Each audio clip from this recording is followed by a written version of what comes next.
Lula não deverá se desculpar. Segundo o governo, as críticas focam em Israel e Netanyahu e não no povo judeu.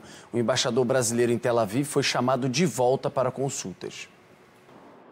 Lula chamou o principal assessor internacional e conselheiros políticos para uma reunião de emergência no Palácio da Alvorada. O presidente, Celso Amorim, e o ministro da Secretaria de Comunicação, Paulo Pimenta, analisaram a exigência do governo de Israel de um pedido formal e público de desculpas. Mas isso não vai acontecer.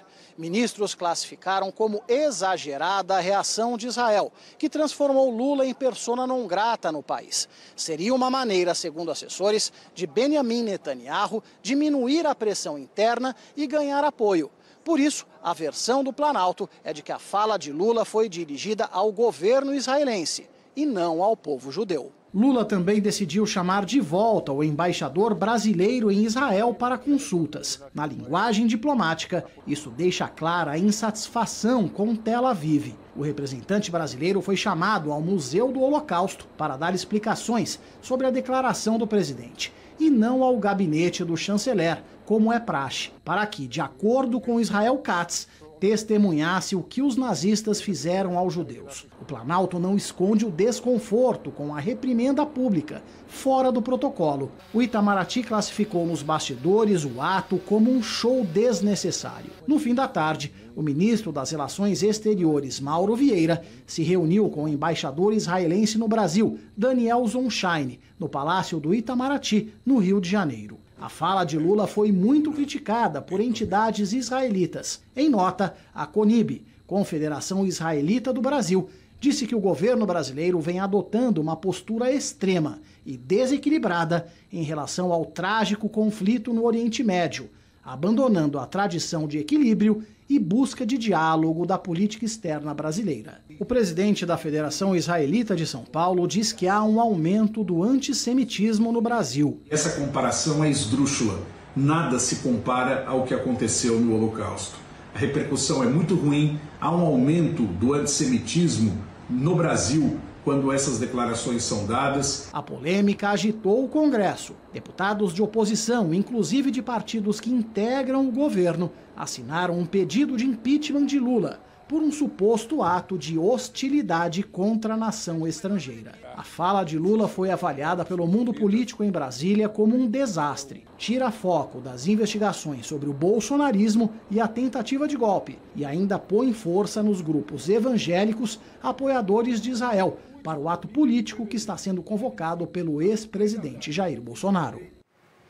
Bom, e a reunião do chanceler Mauro Vieira com o embaixador de Israel no Palácio do Itamaraty, no Rio de Janeiro, durou 1 hora. Os dois saíram no fim da tarde sem falar com a imprensa.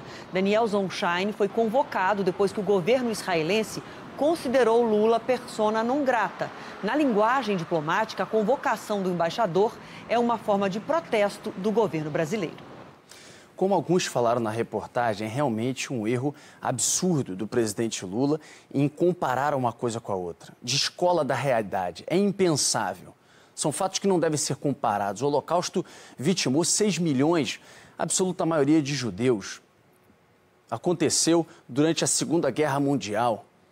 Não dá para trazer isso para a realidade de hoje. O presidente Lula erra, desliza, abre uma crise sem precedentes com Israel e perde o que gostaria, essa possibilidade também de ser o mediador em conflitos internacionais. Ok, ponto, viremos a página. Falemos da desproporção da reação de Israel. Hamas, um grupo terrorista, invade Israel, mata 1.200 inocentes. Há mais de 100 dias há uma contraofensiva de Israel.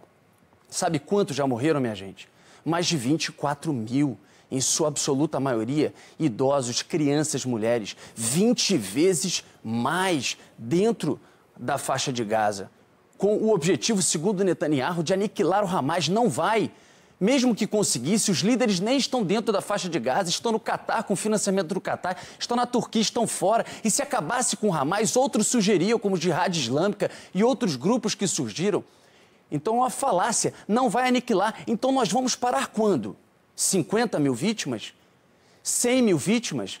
Até onde vai essa discussão e essa guerra com reféns ainda nas mãos dos grupos terroristas e com ofensivas todos os dias, inclusive em locais como Rafah, para onde Israel mesmo orientou palestinos a ficarem numa região mais segura. Há bombardeios até lá. Ah, mas o Hamas tem lá seus pontos de teoria. Sim, tem, porque é grupo terrorista, vai pegar inocentes como grupo e como escudo humano, não quer nem saber, então tudo bem. Então você vai lançar uma bomba, se tem 2 terroristas, mata mais 8 inocentes e tudo bem, e vamos assim empilhando corpos?